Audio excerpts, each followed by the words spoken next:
하나님의 말씀은 잠언 15장 16절 17절 말씀입니다.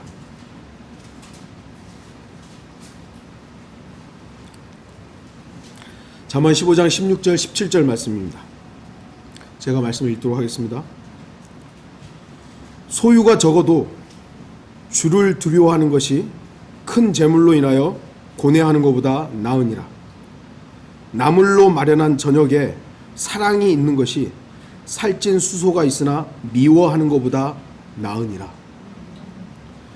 누구나 그리스도인이라면 아멘 할 수 있는 그런 구절이죠. 무엇이 더 나은가? 무엇이 더 나은 삶인가?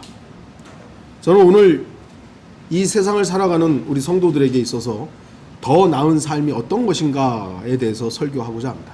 더 나은. 오늘 설교는 여러분에게 어떤 기준을 제시하려는 것입니다. 이 세상을 살아갈 때 여러분이 선택해야만 하는 그 많은 순간들 속에서 과연 어떤 기준을 가져야 하는가에 대해서 말씀드리고자 하는 것입니다.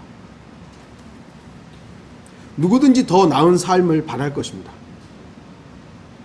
저도 우리 베델 성도들이 더 나은 삶을 살기를 바랍니다.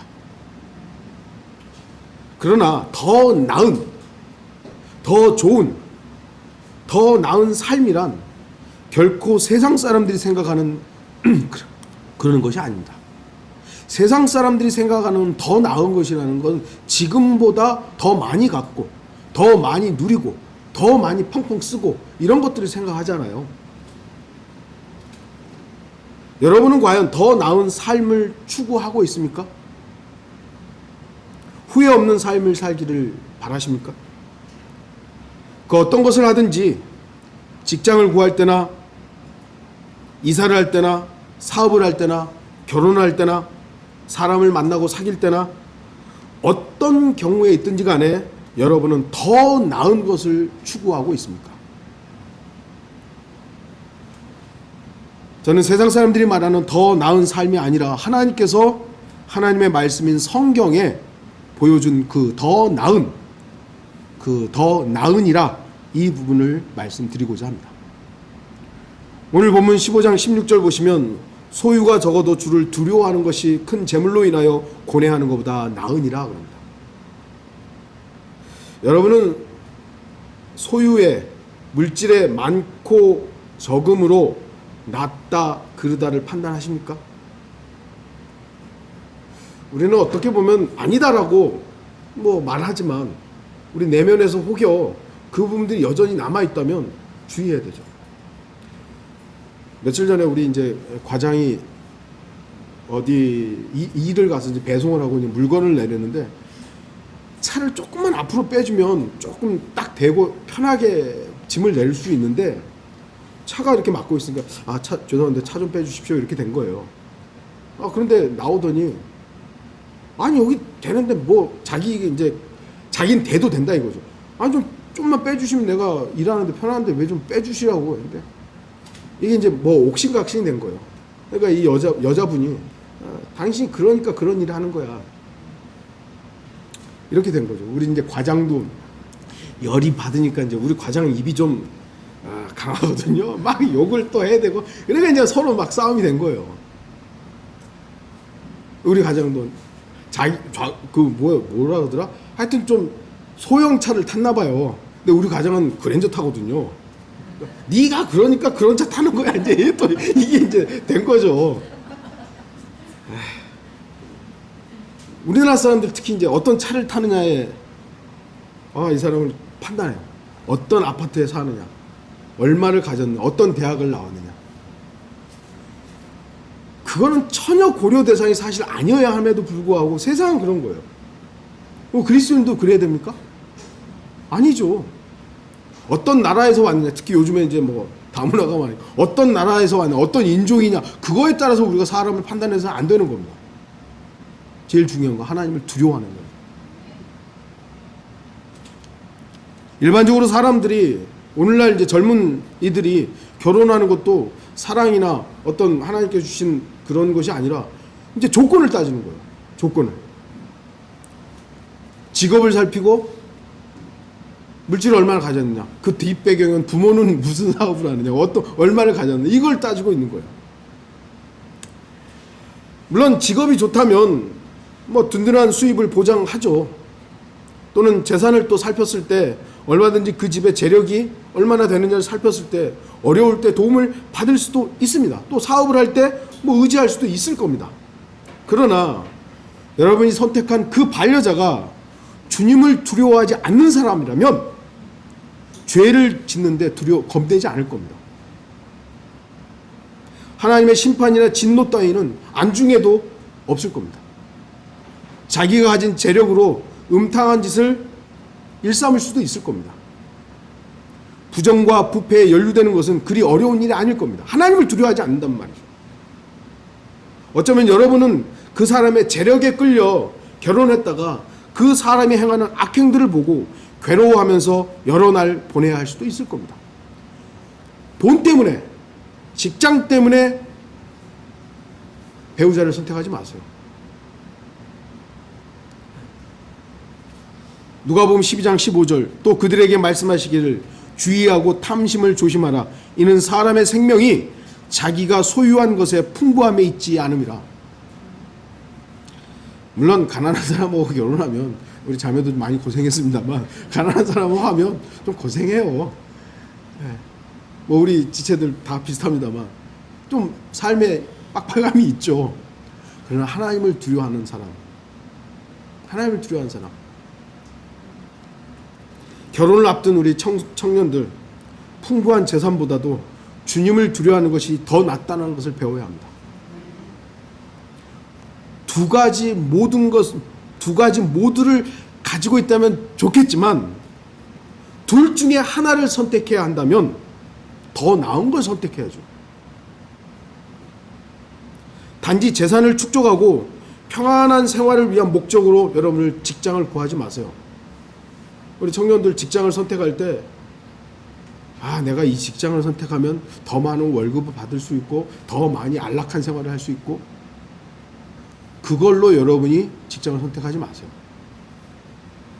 내가 이 직장을 선택했을 때 내가 비록 돈은 조금 덜 벌지 모르지만 내가 주님을 섬기는 데 있어서 조금 더 유리하다.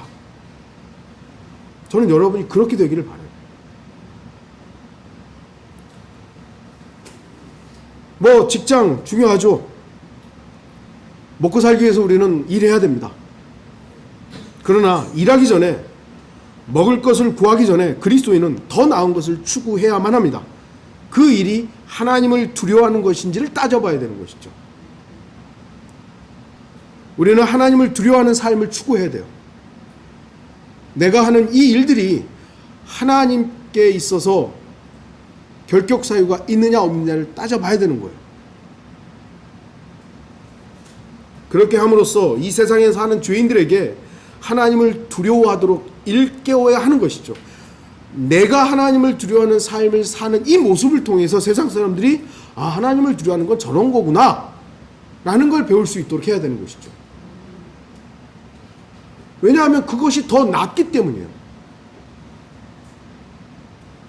아무리 화려한 인생을 살아도 하나님을 두려워하지 않는 인생은 소용없는 겁니다. 뭐 지금 이 세상에 제일 부자가 누구죠? 일론 머스크인가? 아마 제가 알기로는 그런데 그 사람 여러분 부러우세요? 우리 청년들 정말 제발 부러움의 대상이 아니에요. 그 사람은 지금 화성 가려고 난리잖아요. 그럼 뭐 할 거예요? 그 사람의 인생은요 70이고 강건하면 80이고 좋아요. 의료 기술 때문에 100살까지 산다 이거요. 그러면요 그 뒤에는 영원한 멸망이에요. 영원한 죽음이에요. 영원한 진노예요. 우리는 믿음 안에서 그 사실을 아는데 그게 뭐가 두려운 거예요? 비록 이 땅에서 우리가 사람들이 말하는 찌질한 삶을 살지라도 하나님의 풍성한 식탁에서 우리는 영원을 누릴 겁니다. 근데 뭐가 부러운 거예요? 자기가 모은 재산 하나도 가져갈 수 없습니다. 자기가 쌓은 명예 결코 영원하지 않습니다. 유명한 사람이 죽으면 그 순간에 애도하죠. 막 얼마 전에 그 배우들 몇 명 갑자기 죽었더라고요. 같은 날 유명한 배우들이 죽었더라고요. 그래가지고 뭐 죽었죠 뭐. 애도하죠 사람들이. 아이고 뭐 참 좋은 사람이 죽었다고. 라디오 들어보면요, 아유 이제 하늘에서 편안히 쉬겠다고. 과연 그럴까요? 그들은 믿지도 않는 얘기를 하는 거예요. 하늘나라도 없고 지옥도 없다고 믿는 사람들이 사람 죽으면, 자기가 좋아했던 사람 죽으면 이제 하늘나라에서 편히 쉴 거라고. 아니 믿지도 않는 얘기를 왜 하는 거예요 도대체? 그냥 사람들이 하는 말이에요.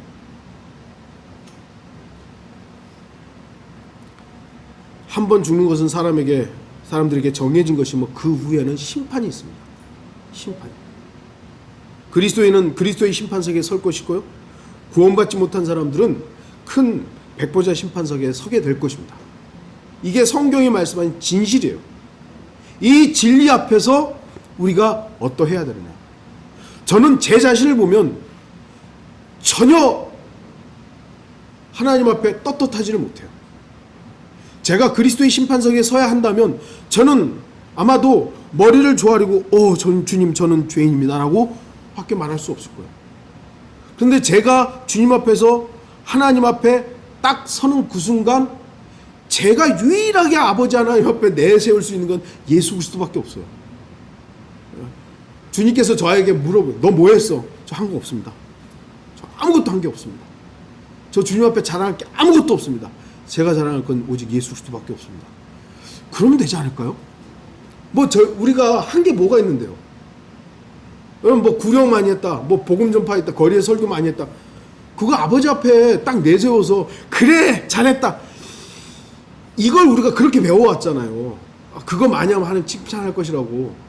그건 아버지의 권한이에요. 내 권한이 아니에요. 내가 이거 많이 했다고 아버지가 보시는 것은 아들밖에 없어요.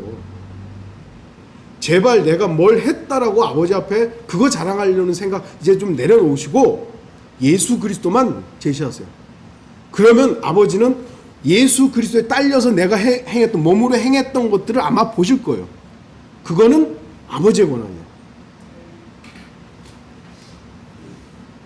우리가 하는 건 하나님을 두려워하는 겁니다. 하나님을 두려워하는 거예요.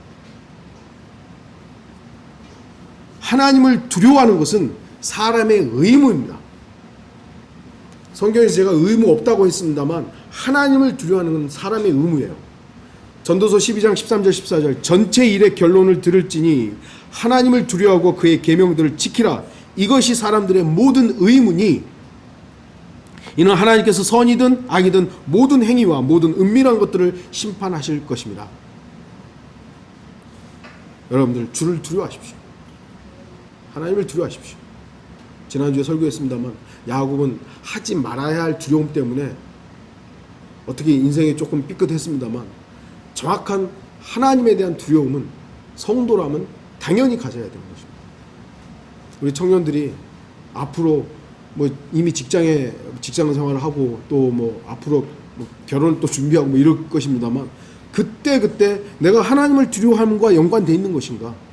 이 배우자가 내가 지금 사랑하는 이 사람이 하나님을 두려워하는 사람인가 항상 따져야 되는 겁니다. 15장 17절 보시면 나물로 마련한 저녁에 사랑이 있는 것이 살찐 수소가 있으나 미워하는 것보다 나으니라. 고기 맛있죠? 저도 고기 좋아해요. 고기를 먹으면 힘이 나죠. 힘이 납니다. 상식적으로 고기를 먹는 짐승들이 채소를 먹는 짐승들을 사냥합니다. 고기를 먹는 짐승이 더 강합니다. 물론 예외적으로 코끼리가 있죠. 코끼리는 풀만 먹는데도 그렇게 이제 하나님께서 창조의 섭리 속에서 그렇게 형성하신 거예요. 예외적인 것들이 있긴 하죠. 그러나 육식 동물들이 초식 동물을 사냥하는 게 이게 하나님께서 허락하신 부분들이에요.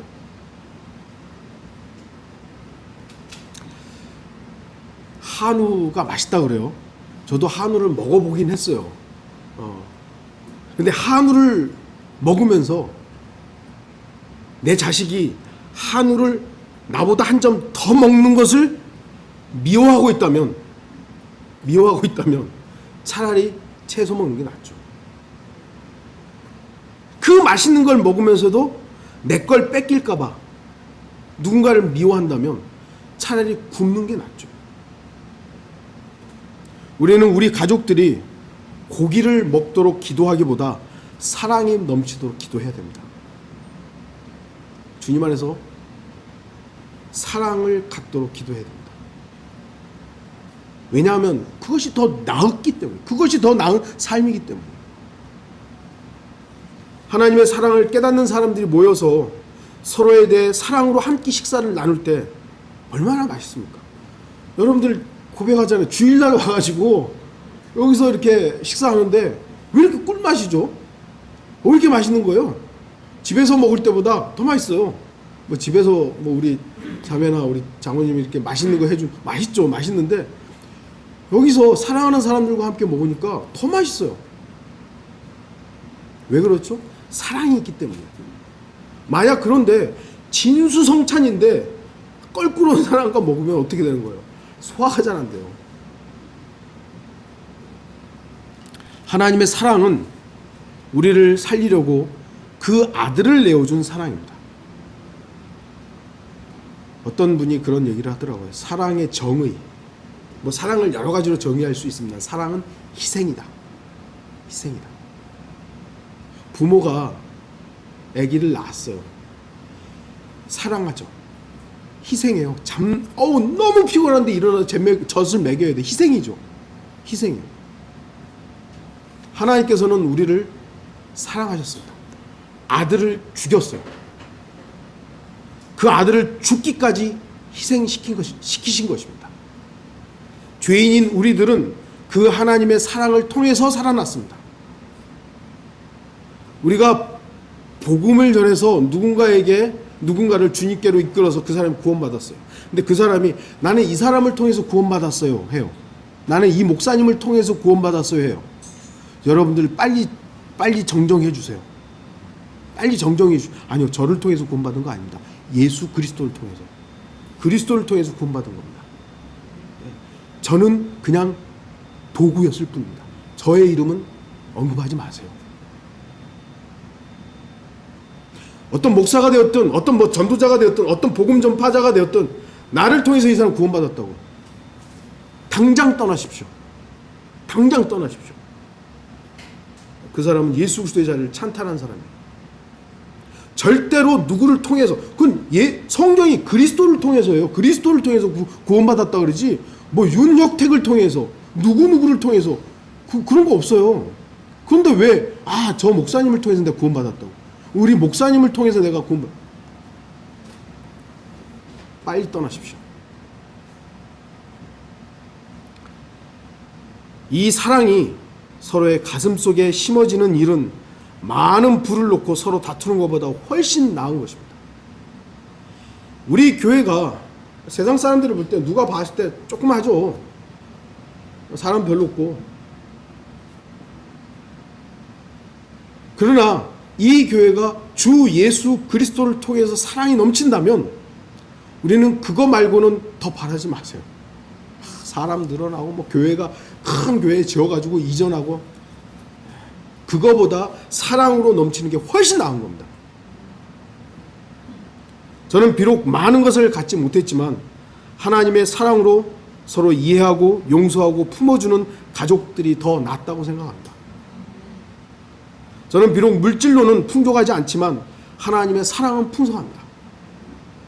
그래서 제가 나눌 수 있는 것은 주님의 사랑과 은혜입니다.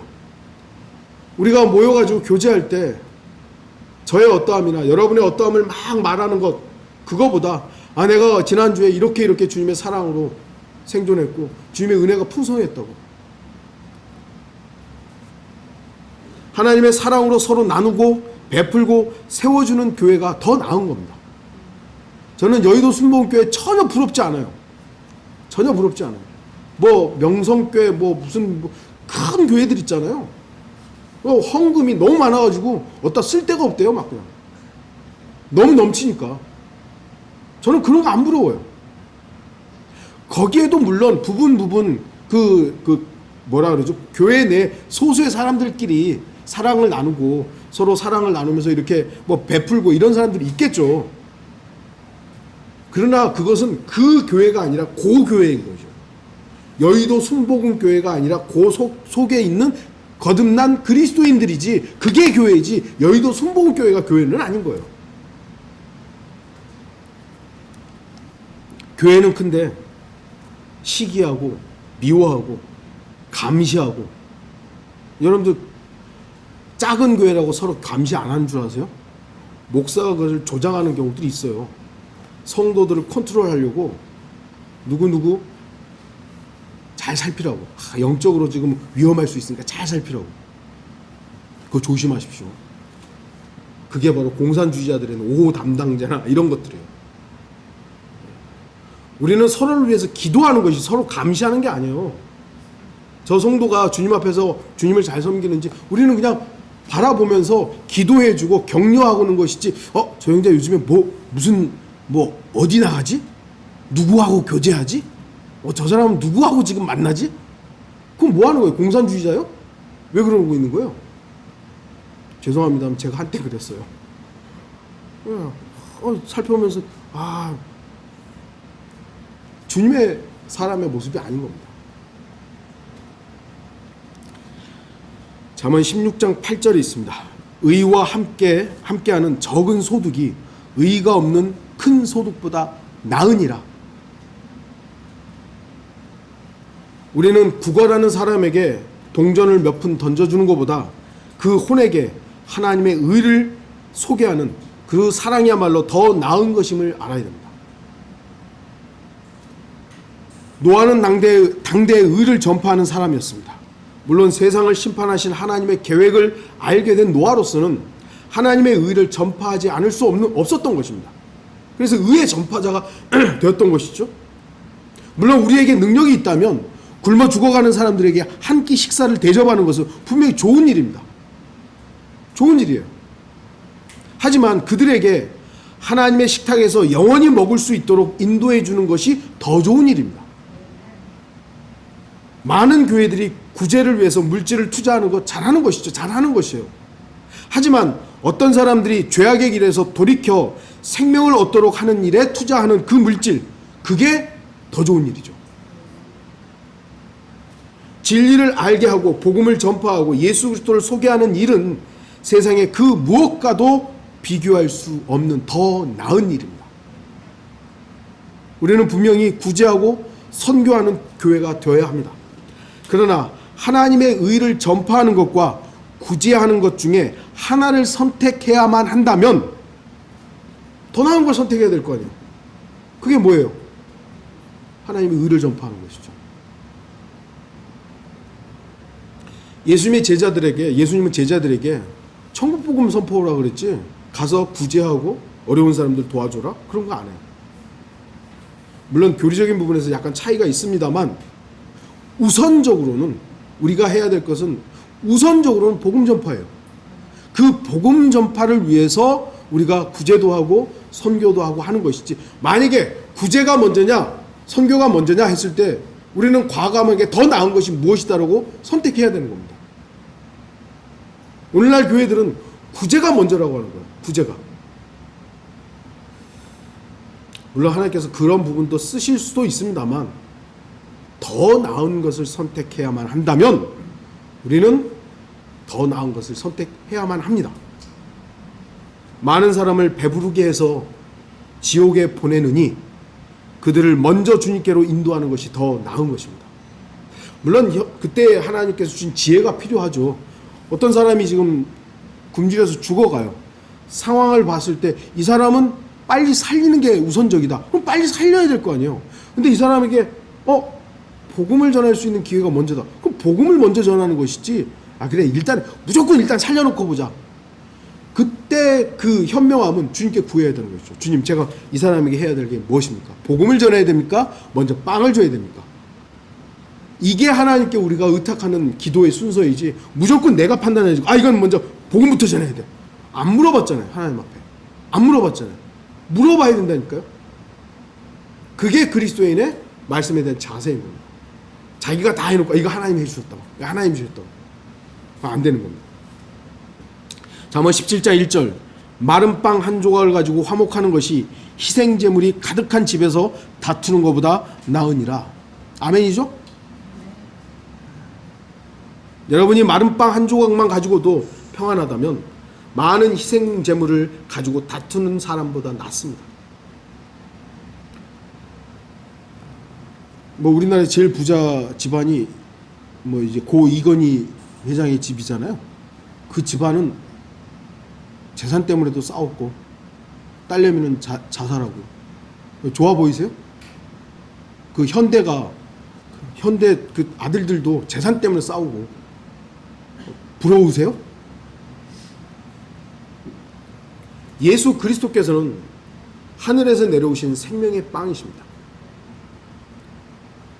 그런데 이 생명의 빵은 세상에서 제일 인기가 없어요. 마른 빵 취급당합니다. 요즘에는 그 베이커리에서 커피도 팔고 그래서 가면은 빵 너무 맛있는 것들이 많잖아요. 커피도 있고 막. 제일 인기 없는 빵이면 예수님이에요. 안 먹으려고 그래 서로. 안 먹으려고. 갖다 막 버리려고 그러죠. 왜 그렇습니까? 왜 그 빵을 먹기 싫어하죠? 그 빵을 먹으면 체질이 바뀌거든요. 옛사람이 죽어지고 새 사람이 살아나야 하기 때문입니다. 그래서 싫어하는 거예요. 저거 먹으면 어떻게 되는지. 나는 내 마음대로 살고 싶은데 저거 먹은 사람들이 보니까 자기는 내려놓고 예수 그리스도만 얘기하는 거예요. 나 저런 거 싫다고. 나 저런 삶 싫다고. 내가 원하는 대로 살고 싶다고. 그래서 먹기 싫어하는 거예요. 그렇기 때문에 예수 그리스도는 마른 빵 한 조각처럼 취급을 받고 있는 겁니다. 그런데 어떤 사람들은 하나님께 그 마른 빵 한 조각을 외면하고 거절하고 자기가 바칠 수 있는 풍성한 희생 제물을 가져오는 거예요. 카인의 제사죠. 그리고 하나님께 그 카인의 제사를 가져와서 자기가 볼 수 있는 가장 풍성한 걸 하나님께 바치면서 하나님 기쁘시죠? 저는 침례에 순종했고요. 거리에서 설교도 하고요. 복음 전파에는 한 번도 빠진 적이 없습니다. 자신의 의나 선행으로 하나님을 만족시키려 합니다. 그러나 아무리 많은 희생제물로 하나님을 만족시키려 해도 그 안에 하나님과 화평을 이루지 못했다면, 그래서 늘 다투며 불안해하며 감사하지 않는다면 그 많은 희생제물이 무슨 유익이 있겠습니까? 저는 세상 기준으로 보면 많은 것을 가지지 못했습니다. 세상 기준으로 보면. 저는 주님 안에서 기준으로 보면 너무 많아가지고요. 너무 많이 가져가지고 뭐 너무 감사해요. 너무 풍성하니까. 근데 세상 사람들이 봤을 때는 집도 없죠. 그래 요즘은 그래도 차는 있네요. 좋은 차는 아니죠. 세상 사람들이 봤을 때 자식들은 저는 주님 앞에서는 자랑거리지만 세상 사람들이 봤을 때는 아닌 거예요. 하지만 저는 오직 이 세상으로부터 마른 빵 한 조각처럼 취급받으신 예수 그리스도를 모시며 살고 있습니다. 세상은 예수 그리스도를 마른 빵 한 조각으로 취급하지만 저는 그 마른 빵 한 조각을 내 안에 모시고 있습니다. 주님께서는 하나님 자신의 피로 저의 모든 죄를 제거하셨으며 하나님의 진노와 심판으로부터 저를 구원해 주셨습니다. 저의 양식이 되신 주님께서는 저에게 생명을 주시고 그 어떤 재물과도 비교할 수 없는 평안을 주셨습니다. 여러분도 저와 같습니까? 저는 여러분과 제가 그 부분에서 같기를 바랍니다. 여러분은 많은 희생제물에 속지 마십시오. 많은 사람들이 우리가 생각하지도 못하는 많은 물질을 하나님께 드리고 많은 시간을 통해서 막 그 하나님의 일을 한다고 거리에 나가서도 뭘 하고 막 한단 말이에요. 여러분 그거 물론 우리가 복음 전파하지 말라는 거 아닙니다. 여러분들도 저도 여러분들도 하나님께 살아가시면 거리에 나가서 설교해야 된다면 해야 되죠. 근데 그걸 자랑하지 말라는 거예요. 자랑하지 말라고요. 우리 교회는 어디서 거리 설교한다고, 우리는 뭐 한다고 우리는 하나님께 뭐 드릴 게 너무 많다고. 그거 자랑하지 마십시오. 그것보다 더 나은 예수 그리스도 한 분을 자랑하십시오. 우리는 주님 한 분만으로 모든 것보다 더 나은 분을 소유한 겁니다. 세상 무엇과도 예수 그리스도를 바꿀 수 없잖아요. 그럼 우리는 그 한 분으로 우리는 더 나은 것을 선택한 것입니다. 잠언 19장 1절 보시면 자신의 온전함 가운데 행하는 가난한 자가 입술이 패역하고 어리석은 자보다 나으니라. 여기 온전함이라고 번역되어 있는 단어는요, 고결한, 성실함, 청렴함이라는 의미를 함축하고 있습니다. 네. 여러분은 무엇이 고결하고 청렴하고 성실하고 온전하다고 생각하십니까? 무엇이 성실함입니까? 주의해야 돼요. 사람들이 판단하는 고결함, 청렴함, 온전함과 하나님 앞에서 신실함은 다릅니다. 물론 하나님 앞에서 신실한 사람은 사람에게도 그렇게 보일 수는 있어요. 근데 사람 앞에서 신실한 사람이 하나님 앞에서 신실한 경우는 거의 없습니다. 거의 없어요. 예를 들어 보겠습니다. 어떤 사람이 하나님의 사역자라고, 목사라고 하면서 열심히 교회와 주님의 일을 한다고 합시다. 구름대 같은 많은 사람들이 그의 입에서 나오는 설교를 통해서 자신의 영적인 양심을 삼고 그 사람을 따르는 것에 대해서 대단한 영적 즐거움을 누린다고 합시다. 하지만 그렇게 사람들에게 존경받는 목사라 할지라도, 선생이라 하더라도 하나님의 말씀에서 어긋나면 그는 하나님의 신실한 일꾼이 아닙니다. 그의 입에서는 사람들이 들을 때는 달콤하고 좋은 말일 수 있지만 그의 입술은 패역한 겁니다. 부패한 겁니다. 우리는 그것을 구분해야 합니다. 구분해야 돼요. 여러분은 뭘 보고 저 사람 신실하다, 야, 저 사람 참 정직하다, 뭘 보고 판단하십니까? 순수하고 간절한 마음으로 하면 그게 신실한 겁니까? 아, 저 사람 참 순수해, 저 사람 진짜 진심으로 저렇게 하는 거야. 잘 알지도 못하는 것을 순수한 마음으로 전하면 우리가 받아들여야 됩니까? 진리가 아닌 것을 순수한 마음으로 마음으로 하면 우리가 받아들여야 됩니까? 성경과 상관없는 것들을 진지하고 간절한 마음으로 그런 걸로 이렇게 말하면 우리가 용납해야 하는 겁니까? 누가 되었든지 그 사람이 추구하는 것이나 말하는 것이 성경과 상반된 것이라면, 또 비슷한 것이라면, 또는 그 사람을 지지하는 사람들이 수많은 사람이라 할지라도 그 사람은 어리석은 사람이라는 걸 우리는 판단해야 됩니다. 성경에서 빗나갔다 이거죠. 아, 저 사람이 지금까지는 이런 말을 통해서 너무 좋은 설교를 했는데요. 그런데 그 한마디, 그것이 비성경적이라면 우리는 그거를 지적해야 돼요. 목사님, 형제님, 자매님, 이 부분은 잘못됐습니다. 바로 잡으셔야 됩니다. 그렇게 안 했기 때문에 속는 거예요. 그렇게 안 했기 때문에 함께 패역하고 함께 어리석어지는 겁니다.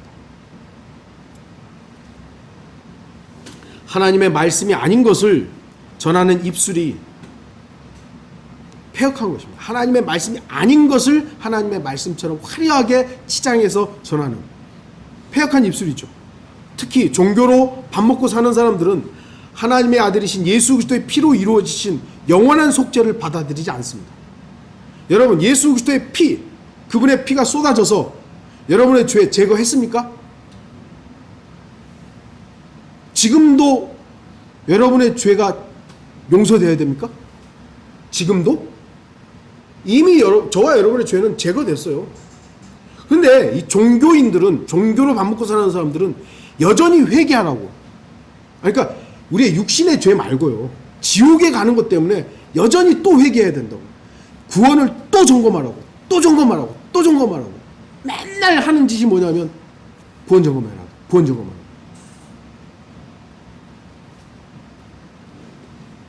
계속 죄의 문제로 고민하게 하는 거예요. 저는 더 이상 육신의 죄 빼고는요, 저는 지옥에 갈 죄 때문에 고민하지 않아요 이제.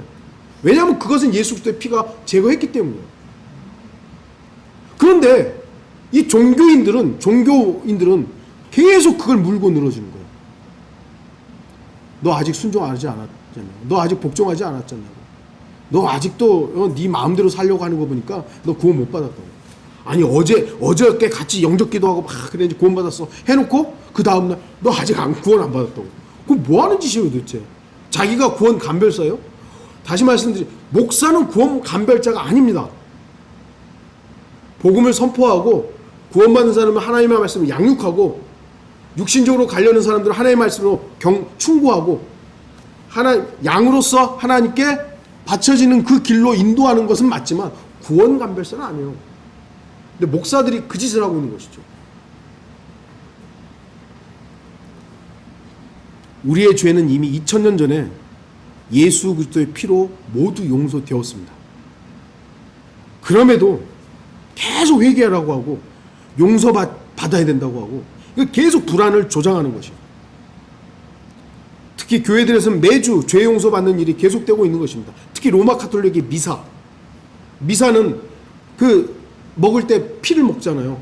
그들은 피를 먹는 거죠.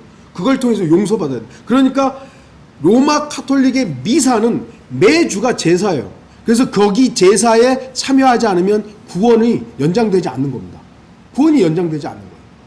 그래서 피와 살에 참여해야 된다 그러니까 매주 먹어서 구원을 연장해야 되는 거예요. 마귀적인 것이죠. 그 참여는 2000년 전에 있었던 예수 그리스도의 속죄 사역을 거부하는 것입니다.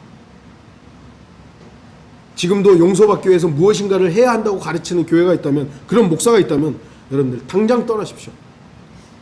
우리가 믿어야 되는 것은 예수 그리스도가 이미 용서하셨다는 걸 믿는 거예요. 그걸 믿는 거예요. 하나님의 말씀이 아닌 것을 전하는 입술이 패역한 자들, 특히 종교로 먹고 사는 사람들은 자기를 따르는 양떼가 잘못된다면 구원을 잃어버릴 수 있다고 가르치는 겁니다.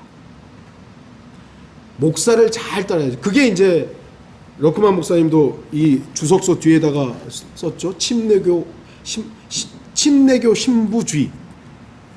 그게 뭐냐면 침례교 목사인데 거의 로마 카톨릭 신부처럼 하는 거예요. 그래서 성도들의 모든 일거수일투족을 다 통제하는 거예요. 그래서 결혼할 것 목사한테 허락받아야 되는 거예요. 대학교 갈 거 목사한테 허락받아야 되는 거예요. 직장 목사한테 허락받아야 돼요. 왜요? 목사가 하나님을 대리하는 대리자가 되어버린 거예요. 물론 제가 말씀드렸죠. 우리 청년들 직장 어디를 할까? 제일 먼저 부모하고 이야기하세요. 조금 더 좋은 자가 필요하다면 저한테 와서 목사님 이런 직장인데 저를 위해서 기도해 주십시오. 이건 필요하죠. 근데 목사님 제가 이 직장 가야 돼요 말아야 돼요? 그거 네가 알아서 해야지. 제가 결정해 줘요? 이 결혼해야 됩니까 말아야 됩니까? 목사인 저로서는 아내 자매가 됐든 형제가 됐든 하나님을 두려워하는 사람이 잘 점검해 보라고 그렇게 할 거예요. 근데 이 사람은 결혼하지 마. 제가 뚜쟁이에요? 그런 걸 결정해 주게? 그런데 지금 미국의 많은 침례교회들이 그렇게 된 거예요. 그렇게 되어버린 거예요. 그래서 러크만이 그걸 지적하는 거예요. 그 이단이라고. 목사는 하나님 아니라고. 여러분의 생애를 목사가 관여해서 여러분의 결정을 대신해 주면 안 되는 겁니다. 그 결정과 여러분의 선택은 하나님께 물어봐야 되는 거예요. 주님께 물어보고 주님께서 여러분에게 말씀하시는 그것을 선택하는 것이지. 목사가 그걸 결정해 준다?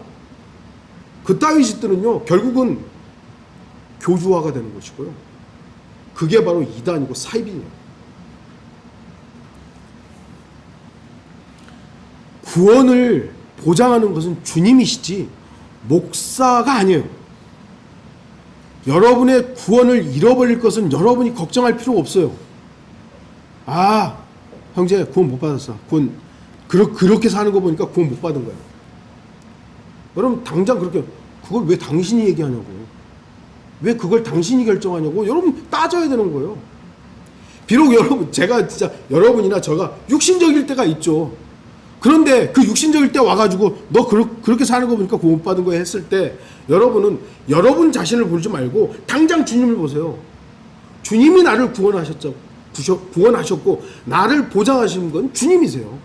그러면 따지세요. 왜 당신이 그걸 결정하십니까? 주님이 결정하셔야지. 근데 오늘날 그렇게 못하는 거예요. 왜죠? 종교화되어 버렸기 때문에. 많은 교회 성도들이 목사의 그 한마디에 일희일비해 버리는 거예요. 그래서 오늘날 사람들 물어보면 당신 구원받았습니까? 물어보면요.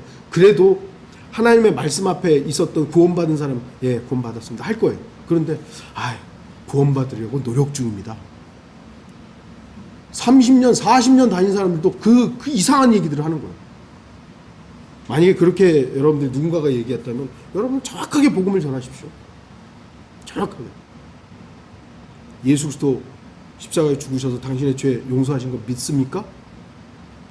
안 믿는다면 그 사람은 다시 구원받아야 되지만, 예, 그건 믿고 있는데요. 그럼 뭘 걱정하십니까? 왜 구원받으려고 왜 노력 중이십니까? 그 구원은 이미 이루어졌습니다. 여러분 속지 마십시오. 눈에는 가난하게 보여도 하나님 앞에 신실한 자가 훨씬 나은 겁니다. 많은 말로 사람들을 설득한다 하더라도 폐역하고 부패한 입술이 되어 진리를 전하지 않는 사람들은 어리석은 사람들입니다. 여러분은 어리석은 자를 선택하는 일이 없기를 바랍니다. 오늘날 수많은 사람들이 하나님의 일을 합니다. 우리가 함부로 판단할 수는 없습니다만, 그럼에도 하나님의 말씀의 기준으로 항상 우리는 주의해야 됩니다. 주의해야 됩니다. 왜죠? 가짜에 가장 많이 포함되어 있는 게 진짜이기 때문에. 네, 가짜. 우리는 이거를 완벽하게 구별해낼 능력이 없어요. 그래서 무릎 꿇고 다시 하나님께 요청해야 돼요. 주님, 이러이러한 일들이 있는데 어떻게 해야 됩니까? 또 속지 않도록 지혜를 주십시오. 영천을 주십시오.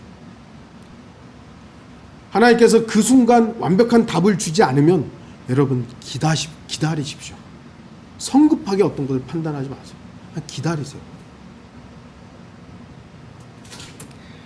잠언 27장 10절, 내 친구와 내 아버지의 친구를 버리지 말라. 내 재난의 날에 형제의 집으로 들어가지 말라.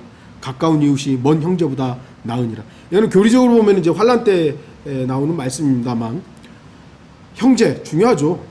피를 나눈 사람들이니까요. 세상 사람들이 말하는 것처럼 피는 물보다 진하다. 그렇죠?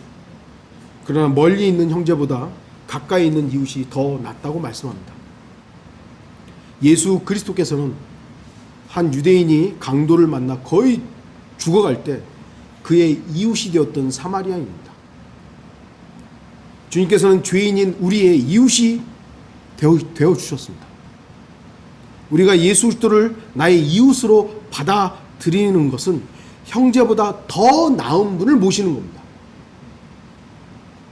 어려울 때 여러분이 주 예수 그리스도를 의지하는 것보다 더 나은 일은 없습니다. 물론 여러분의 형제들이 여러분을 도와줄 수도 있습니다. 그러나 그것이 쉽지 않은 상황이면, 그것이 곤란한 상황이라면 언제든 여러분의 가장 가까운 이웃인 예수 그리스도를 의지하십시오. 그것이 가장 좋은 일입니다. 예수 그리스도는 위대하시고 전능하신 하나님의 풍요로움이 오는 통로입니다. 우리를 구원한 유일한 통로가 예수 그리스도이시잖아요. 우리에게 모든 복을 주시는 통로도 예수 그리스도이십니다. 빌립보서 4장 19절, 그러나 나의 하나님께서 그리스도 예수를 통하여 영광 가운데서 그의 풍요함을 따라 너희의 모든 필요를 채워주실 것이라. 그래서 나의 형제 자매들보다 나의 온전한 이웃인 예수 그리스도를 택하는 것이 더 나은 삶입니다. 결론을 좀 맺겠습니다. 롯은 눈에 보기에 좋은 대로 선택을 합니다. 아브라함은 하나님의 약속을 택합니다. 거기에 얼마나 위험한 요소가 있는지 살펴보지도 않고 롯은 자기 눈에 좋은 대로 발길을 옮겼습니다. 그 결과 롯은 소돔성의 멸망을 지켜봐야만 했습니다. 하지만 하나님의 약속을 바라보며 느긋했던 아브라함은 가나안의 약속을 받게 되었습니다. 우리가 주님 안에 있으면요, 바빠야 할 이유가 없습니다. 조급해야 할 이유가 없습니다. 주님 안에 있습니다. 마지막 때가 됐다고 해서 그리스도인이 왜 안절부절해야 되죠? 지금 당장, 예를 들어서 교리적인 부분은 좀 틀리지만 지금 당장 대환란이 시작된다고 해도 그리스도인이 그것으로 인해서 안절부절해야 될 이유가 있나요? 주님이 계시는데? 제가 교리적으로는 아니라 그랬어요. 교리적으로는 우리가 환란 전에 올라가니까 상관없습니다. 만약 예를 들어서 갑자기 오늘 대환란이 시작됐다 이거예요. 그런다고 해서 우리 그리스도인이 야 이제 대환란 시작됐어. 어떡하지? 그래야 됩니까? 그러든 말든 주님께서 내 안에 계시면 죽음이 와도 환란이 와도 우리는 평안할 수 있어야 되는 거예요. 그게 주님이 내 안에 계신 분명한 이유입니다. 주님을 선택하는 삶이 가장 나은 삶이에요.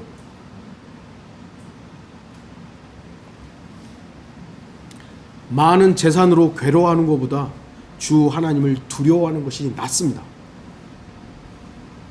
살찐 소를 먹으며 미워하는 것보다 채소를 먹으며 사랑하는 것이 낫습니다.